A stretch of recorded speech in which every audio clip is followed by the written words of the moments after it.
Amin. Silakan duduk. Shalom. Puji Tuhan, hari ini kita bisa memuji memuliakan Tuhan. Baik, mari kita buka Alkitab kita dari 2 Korintus pasal yang ke-6.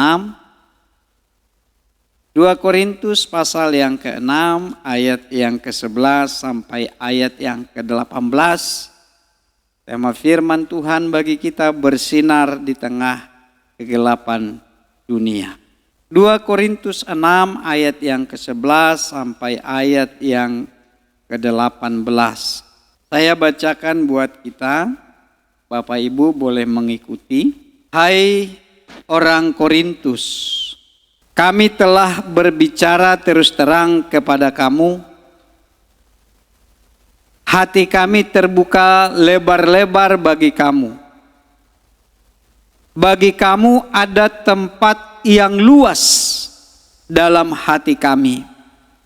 Tetapi bagi kami hanya tersedia tempat yang sempit di dalam hati kamu. Karena itu, sekarang supaya timbal balik, aku berkata seperti kepada anak-anakku, bukalah hati kamu selebar-lebarnya. Janganlah kamu merupakan pasangan yang tidak seimbang dengan orang-orang yang tak percaya. Sebab persamaan apa yang terdapat antara kebenaran dan kedurhakaan, atau bagaimana terang dapat bersatu dengan gelap? Persamaan apa yang terdapat antara Kristus dan beliau? Apa bagian bersama orang percaya dengan orang tak percaya? Apa hubungan bait Allah dengan berhala? Sebab kita adalah bait dari Allah yang hidup, seperti firman Allah ini. Aku tinggal bersama mereka dan hidup di tengah-tengah mereka. Dan aku akan menjadi Allah mereka, dan mereka akan menjadi umatku. Sebab itu, keluarlah kamu dari antara mereka, pisahkanlah dirimu dari mereka, firman Tuhan. Janganlah menyentuh apa yang najis, dan aku akan menerima kamu. Dan aku akan menjadi bapamu, dan kamu akan menjadi anak-anakku laki-laki dan anak-anakku perempuan. Demikianlah firman Tuhan yang Maha Kuasa. Amin. Kalau kita lihat Bapak Ibu, latar belakang dari 2 Korintus ini ditulis oleh Paulus kepada jemaat di Korintus. Karena Korintus ini adalah sebuah kota yang besar, modern, ya, kota pusat perdagangan, pusat budaya, ada kemewahan di sana. Namun juga merupakan pusat dosa dan penyembahan berhala, ya. Nah, dalam kehidupan sosial mereka, orang-orang Korintus ini sangat mudah terpengaruh oleh nilai-nilai dunia, ya, yaitu tadi pusat dosa dan penyembahan berhala itu, seperti keserakahan, imoralitas, ya, kompromi dengan penyembahan berhala itu. Nah, masalah yang dihadapi oleh jemaat Korintus itu, mereka mengenal Yesus. Mereka beribadah kepada Yesus, tetapi masih hidup dengan cara dunia. Ya. Mereka bergaul, mereka bekerja, mereka berinteraksi tanpa membedakan diri mereka sebagai umat Allah, ya. Sehingga Paulus katakan di ayat yang ke-12 itu, bagi kamu ada tempat yang luas di hati kami, tetapi kami hanya tersedia tempat yang sempit di dalam hati kamu.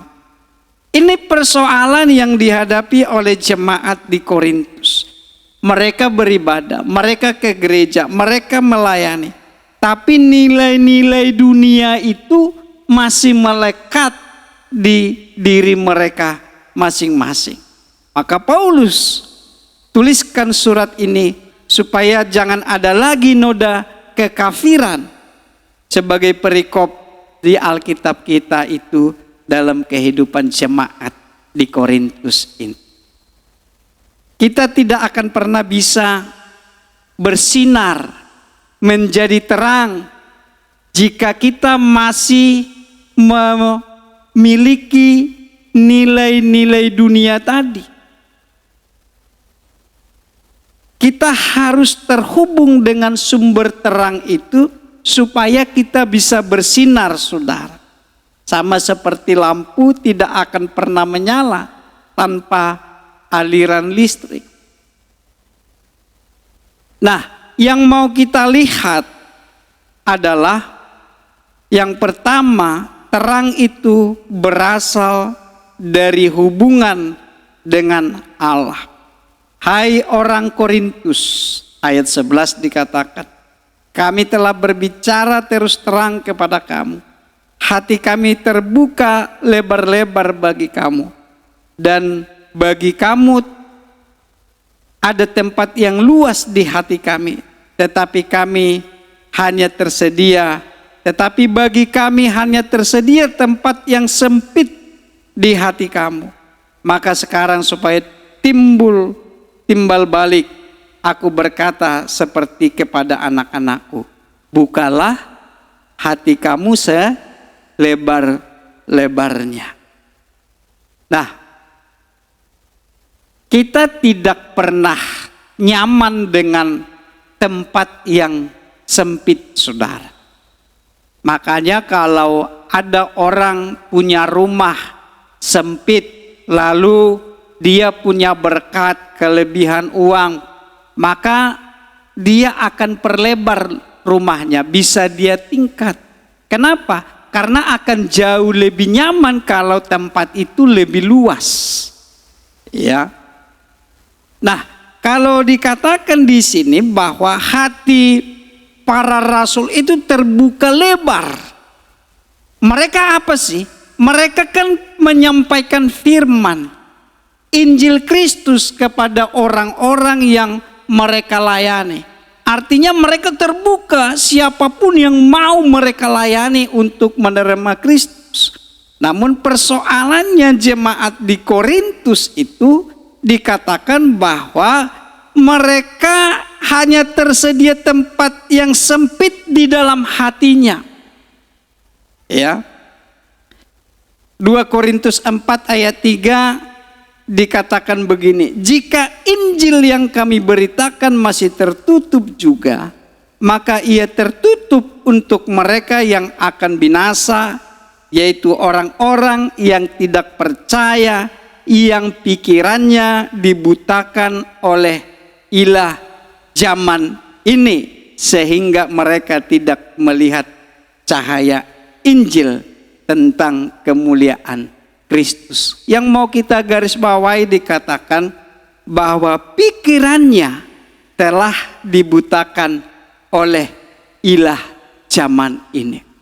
Kalau pikiran sudah menolak, saudara, enggak mungkin dia turun ke hati sehingga hatinya tertutup. Kenapa dikatakan bahwa tempat yang sempit di dalam hati kamu? Karena nilai-nilai dunia itu masih tinggal di dalam. Imoralitas tadi, penyembahan berhala, pencampuran kepercayaan dengan kebudayaan yang ada, itu masih melekat. Sehingga tidak bisa Injil itu masuk ketika disampaikan oleh para rasul itu. Maka dikatakan bahwa tidak akan pernah bisa kita menjadi terang, tidak akan pernah hidup kita bersinar kalau itu masih tinggal di dalamnya. Lalu seperti apa ciri-ciri orang yang hatinya sempit tadi kalau kita mau lihat di dalam kehidupan sehari-hari? Sulit mengasihi atau sulit menerima orang lain, atau dia kalau sulit mengasihi dan menerima, maka dia akan mudah menghakimi, ya, menaruh curiga kepada orang lain. Itu ciri-cirinya kalau hatinya sempit terhadap Injil, tertutup terhadap teguran dan kebenaran, ya, tidak mau dinasehati, ya, bahkan ketika firman menegur ia menutup diri, bahkan mencari pembelaan atau pembenaran. 2, dipenuhi oleh kepahitan, dendam, menyimpan kebencian dan kekecewaan, ya. Nah, orang-orang seperti ini dipenuhi oleh kepahitan berarti hatinya tidak lagi ada tempat untuk ditegur, untuk dibenarkan. Lalu yang terakhir, sulit bersyukur. Orang yang sulit bersyukur berarti dia orang yang mudah mengeluh, ya. Orang yang mudah mengeluh ini tidak bisa menikmati berkat kecil yang Tuhan berikan. Dia mau bersyukur kalau berkat itu besar. Hal-hal yang besar yang Tuhan nyatakan baru keluar rasa syukurnya. Tapi kalau hal-hal kecil, kadang kita umpamanya di perjalanan kehabisan bensin motornya, tiba-tiba ada orang yang bantu, itu kan merupakan pertolongan Tuhan, gitu. Kadang ada saya lihat begitu orang didorong pakai kaki dengan motor yang lain, motornya gitu kan. Itu pertolongan, hal kecil, ya. Jadi orang yang sempit hatinya, dia akan selalu menunggu berkat-berkat yang besar daripada Tuhan, maka dia bisa bersyukur. Jemaat yang terkasih di dalam Tuhan. Nah, Paulus menekankan kepada jemaat di Korintus ini, bukalah hati kamu selebar-lebarnya. Ya, ini penekanan yang serius kepada jemaat di Korintus kalau mereka mau mengalami lebih lagi kasih karunia Tuhan, kalau mau menjadi terang, kalau mau menjadi berkat bagi sekitar orang-orang di Korintus itu, alami dulu Tuhan di dalam hidupmu. Buka hati selebar-lebarnya. Bukalah hati ini berarti menjadi luas. Ya. Sama seperti hati para rasul itu dikatakan memiliki tempat yang luas. Mereka ingin jemaat itu juga membuka hati menjadi tempat yang luas bagi kebenaran itu. Lapang, tidak ada hambatan lagi di dalam. Tidak ada lagi dosa, penyembahan berhala, pencampuran budaya yang tidak sesuai dengan kebenaran firman itu. Tidak ada lagi, itu menghalangi kebenaran itu masuk di dalam hati mereka. Luas menjadi lapang. Kalau kita lihat tanah lapang, cuman ada apa di sana? Ada gawang di ujung sana, ada gawang di ujung sini, di tengah-tengah nggak ada apa-apa di situ. Ya, jadi Paulus ingin jemaat itu menjadikan hatinya lapang, luas, tidak ada lagi hambatan untuk menerima kebenaran itu. Ini berbicara menunjukkan sikap hati dan kasih yang terbuka terhadap kebenaran Tuhan. Membuka hati selebar-lebarnya berarti membiarkan Tuhan masuk di dalam hati kita, mengoreksi kita. Makanya Daud katakan, selidikilah hatiku. Ya. Selidikilah aku ya Tuhan, dan tuntunlah aku di jalan-Mu. Mempersilahkan Tuhan berperkara di dalam hidup kita. Biarkan firman itu mengajar, mengevaluasi kita. Di 2 Timotius 3 ayat 16, firman Tuhan itu bermanfaat untuk menegur, menyatakan kesalahan kita, supaya kita bisa memperbaiki kelakuan kita. Jemaat yang terkasih di dalam Tuhan, terang tidak akan pernah memancar dari hati yang tertutup.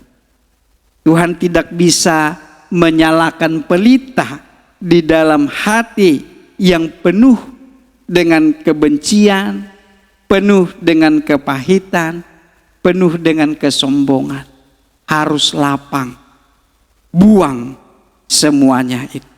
Makanya Paulus katakan, buka hati selebar-lebarnya, supaya terang Kristus dapat masuk dan bersinar melalui kehidupan kita.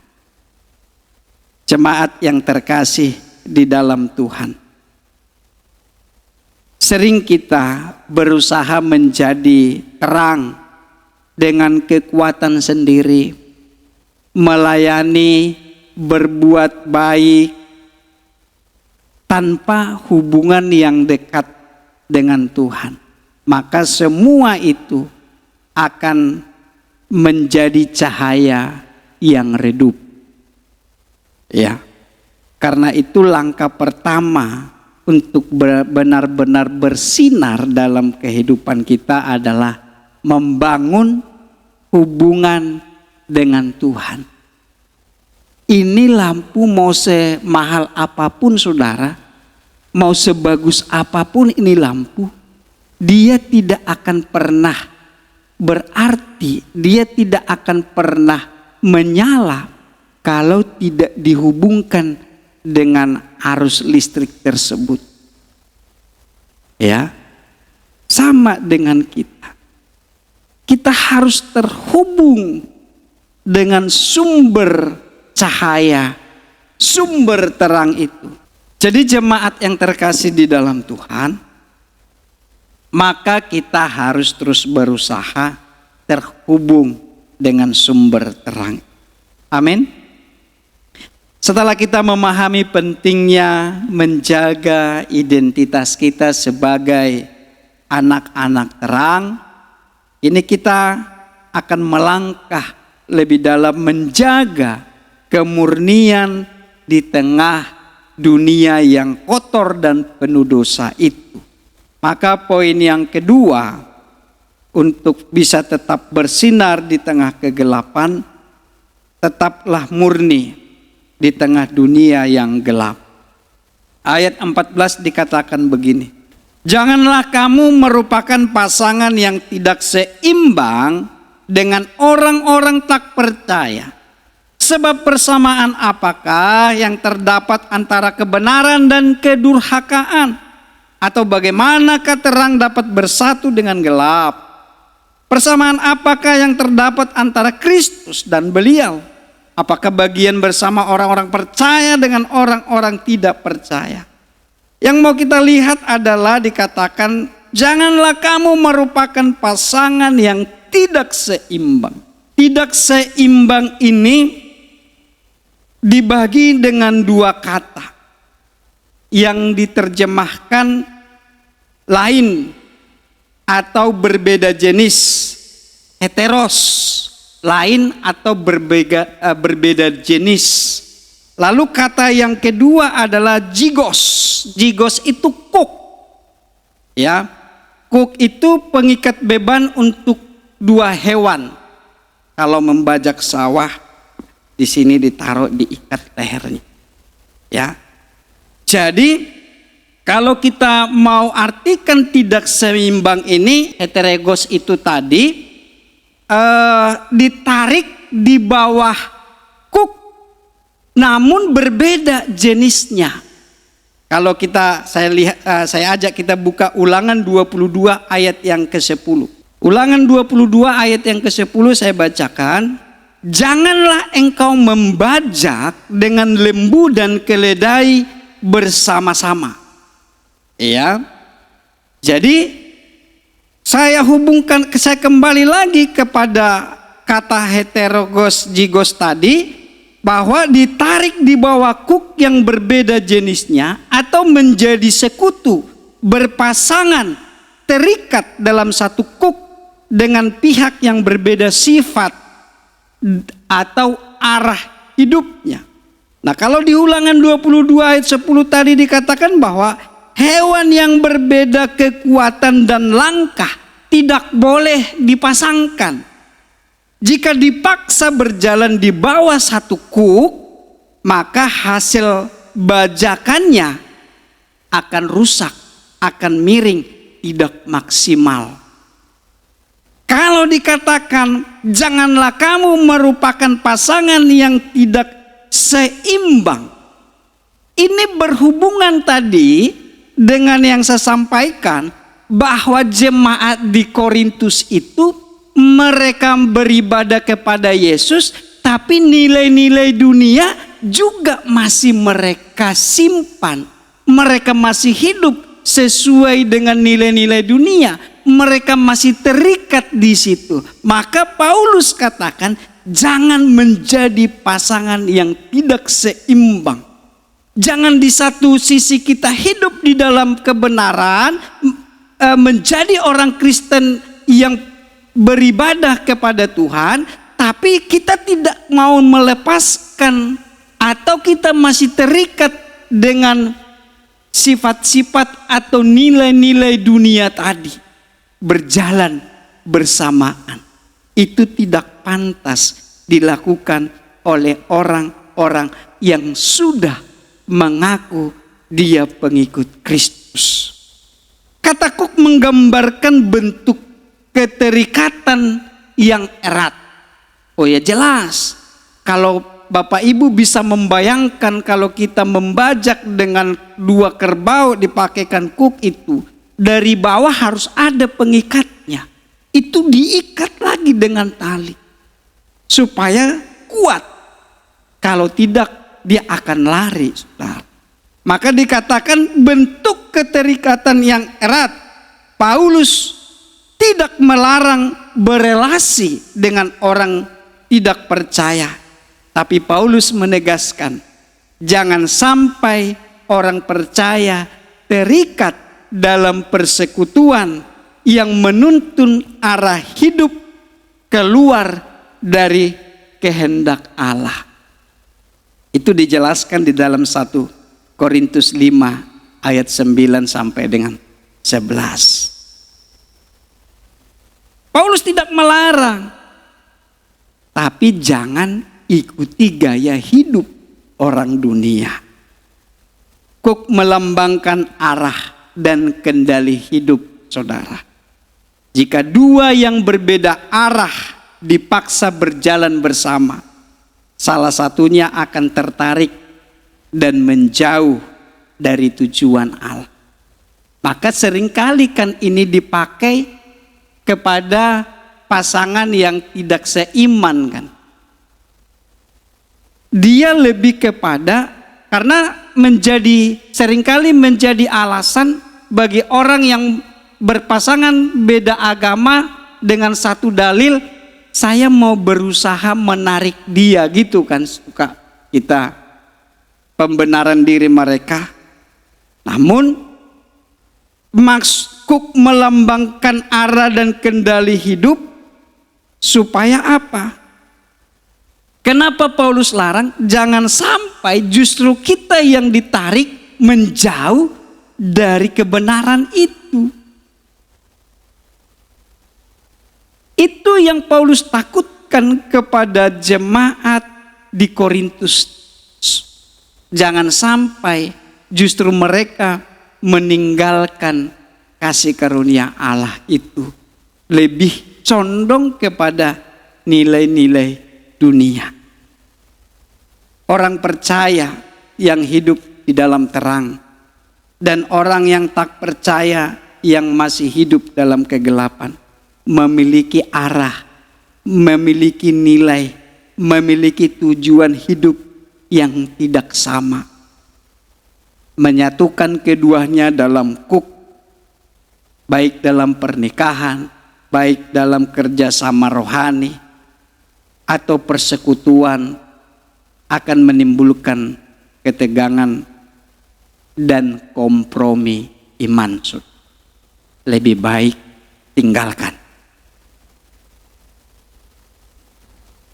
Paulus menasihati dalam 2 Korintus 6 itu supaya jemaat Korintus menjaga kemurnian iman mereka di tengah dunia yang masih kompromi moral dan penyembahan berhala.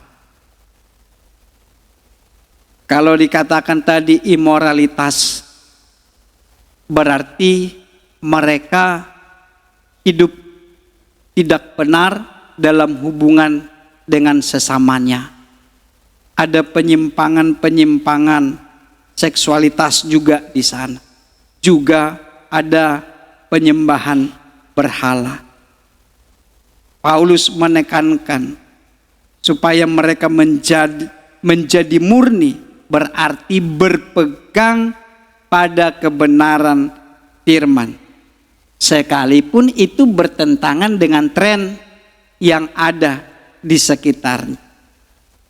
Harus tetap berpegang kepada firman Tuhan, sekalipun ada tekanan sosial yang didapatkan. Jemaat yang terkasih di dalam Tuhan, tetap murni di tengah dunia yang gelap, berarti menjadi bagian dari dunia, tapi jangan menyerap nilai-nilai dunia. Sekali lagi saya katakan, tetap murni di tengah dunia yang gelap, berarti menjadi bagian dari dunia tanpa harus menyerap nilai-nilai dunia. Roma 12 ayat 2 dikatakan begini, janganlah kamu menjadi serupa dengan dunia ini, tetapi berubahlah oleh pembaharuan budimu. Kita tidak harus keluar dari dalam dunia ini, tapi jangan menyerap nilai-nilai yang ditawarkan dunia yang bertentangan dengan firman Tuhan. Kembali lagi bahwa kemurnian itu adalah hasil hubungan kita dengan Tuhan. Kita tidak akan pernah bisa tetap murni dalam hidup ini di hadapan Tuhan dengan kekuatan kita sendiri, enggak bisa. Kemurnian adalah buah dari hidup yang tinggal di dalam Kristus. Yohanes 15 ayat 4 dikatakan, apa saudara?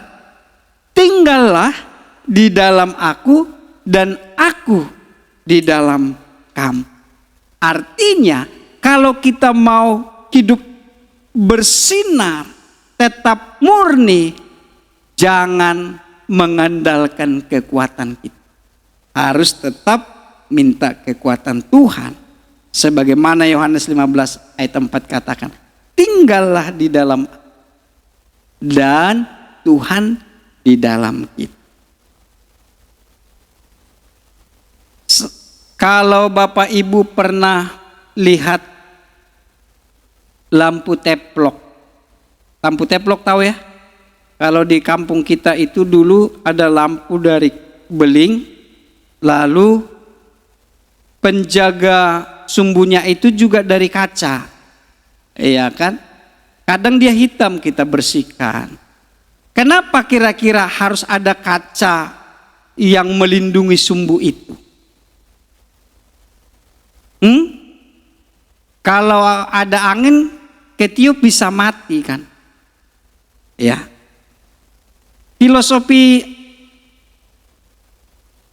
ini juga sangat berarti untuk kita renungkan, ya, bahwa lampu teplok minyak tanpa corong itu akan gampang tertiup angin. Begitu juga iman yang kita hidup dikelilingi oleh kegelapan, keinginan dunia.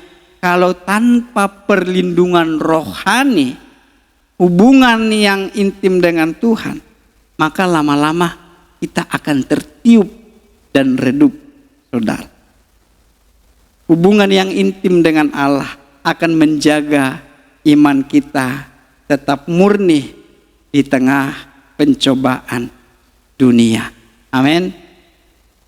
Hal sederhananya yang bisa kita lakukan, jaga kehidupan doa kita. Jaga ibadah kita, jangan sampai rutinitas. Tapi lahir dari hati yang haus dan rindu. Jaga pembacaan firman Tuhan itu masih kita lakukan atau tidak. Itu akan mengelilingi pertumbuhan iman kita untuk terus menyala, bukan sebaliknya semakin redup. Amin, saudara. Ketika kita memilih hidup di dunia yang gelap, kita sebenarnya sedang mempersiapkan diri. Jadi kemurnian yang kita jaga di hadapan Tuhan sekalipun dikelilingi oleh kegelapan, yang kita lakukan adalah bahwa kita sedang mempersiapkan diri kita untuk masuk dalam kediaman Allah yang penuh terang itu. Ayat 16-18 yang terakhir dikatakan begini. Karena kita adalah bait dari Allah yang hidup menurut firman ini, aku akan diam bersama-sama dengan mereka dan hidup di tengah-tengah mereka. Aku akan menjadi Allah mereka dan mereka akan menjadi umatku.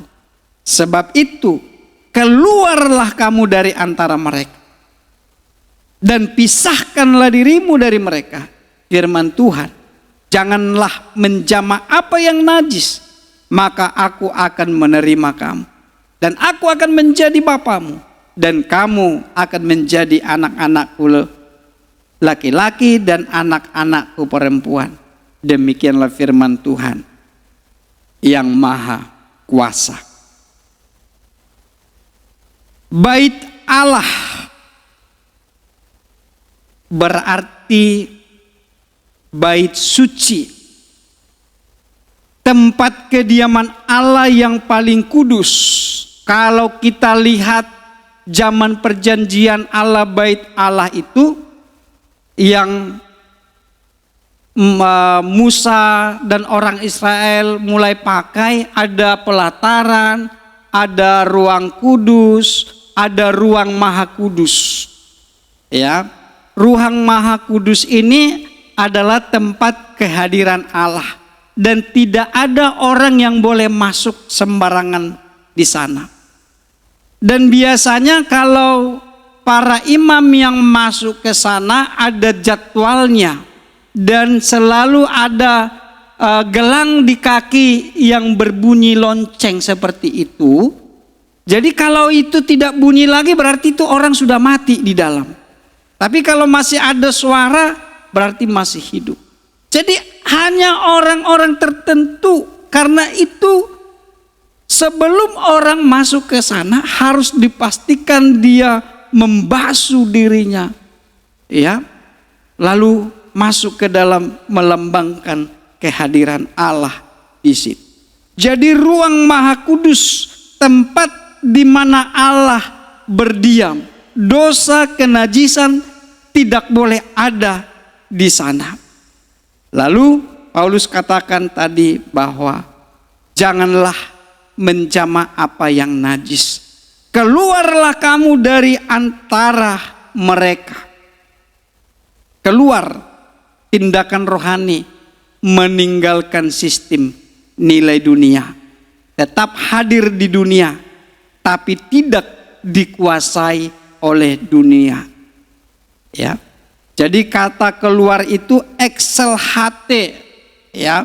Tetap ada di dunia, tapi tidak mengikuti sistem dunia, tidak terikat dengan nilai-nilai dunia, tidak dikuasai oleh dunia. Itu kalau dikatakan keluar, ya, bukan keluar dari dunia ini. Ya, jangan Bapak Ibu keluar dari dunia itu lalu cari cara bagaimana mati yang lebih cepat supaya tidak ada di dunia ini. Jangan. Nanti saya ditangkap. Setelah khotbah ini ada jemaat GB Kampung Belakang yang mengakhiri hidupnya supaya keluar dari dunia dan masuk dalam rumah Allah. Yang kata yang digunakan tadi itu, keluarlah kamu dari dunia ini, dikatakan kita tetap ada di dunia, tapi tindakan rohani meninggalkan sistem nilai dunia. Ya, tidak dikuasai oleh nilai-nilai dunia tersebut. Maka dikatakan di ayat yang ke-17 terakhir, aku akan menerima kamu. Ya. Menerima dengan sukacita, menyambut dengan tangan terbuka. Nah, kata menerima ini ada ditambahkan awalan eis, ya. Jadi kalau aku akan menerima kamu itu, kalau bahasa yang digunakan di dalam bahasa Yunani itu eis dekomai. Kalau dekomai itu menerima dengan sukacita, tapi eis itu menambahkan masuk ke dalam. Ya kan? Jadi kalau diterima, dibawa ke tempat yang lebih baik, yang lebih layak. Ya. Rudi kalau datang ke tempat saya terima, tapi saya terima hanya di pagar, tetap juga itu diterima, ngobrol dengan dia umpamanya di teras. Tapi kalau umpamanya Bu Meliana yang datang ke rumah saya, bukan hanya ngobrol di pagar, masuk ke dalam, disuguhkan makanan, minuman. Nah, seperti itulah kalimat aku akan menerima kamu. Diberikan tempat yang terbaik, senyaman mungkin orang di dalamnya. Jadi kalau kita meninggalkan nilai-nilai dunia itu, tidak terikat dengan itu, maka kita akan diterima oleh Allah di kediamannya. Hadirat Allah itu jadi ada di dalam diri kita. Itu yang Paulus inginkan kepada jemaat di Korintus tadi. Jangan lagi mereka terikat dengan nilai-nilai dunia, tapi beribadah juga kepada Tuhan. Melakukan aktivitas rohaninya sebagaimana kita saat ini. Maka hadirat Allah tidak ada di orang-orang seperti itu. Allah tidak berkenan tinggal di dalamnya. Sebagaimana tadi Yohanes 14 itu katakan, Yohanes 15 saudara. Nah, jemaat yang terkasih di dalam Tuhan, aku sendiri akan menyambut kamu dengan penuh kasih dan membawa kamu masuk di dalam persekutuan. Itu yang dimaksudkan dengan aku akan menerima kamu, menyambut untuk masuk ke dalam persekutuan yang akrab dengan Tuhan. Jadi jemaat yang terkasih di dalam Tuhan, dari dunia menuju kediaman Allah berarti ada perpindahan spiritual di situ. Dari hidup dalam nilai-nilai dunia menuju hidup yang dikuduskan bagi Allah. Bukan isolasi fisik. Bukan kita harus membatasi diri terhadap orang-orang di dalam dunia, tapi lebih kepada transformasi rohani. Hidup yang dipimpin oleh hadirat Allah, bukan oleh sistem dunia. Jadi kalau dikatakan tadi kita bukan mengisolasi diri dari orang-orang yang tinggal di dunia, tapi kita harus mentransformasi rohani kita. Artinya perubahan total arah hidup kita dari kehidupan dunia ini yang terpisah jauh dari Allah menuju kehidupan yang kudus yang dipenuhi dengan apa, saudara? Hadirat Allah ada di situ. Amin. Transformasi rohani itu harus terjadi hari lepas hari.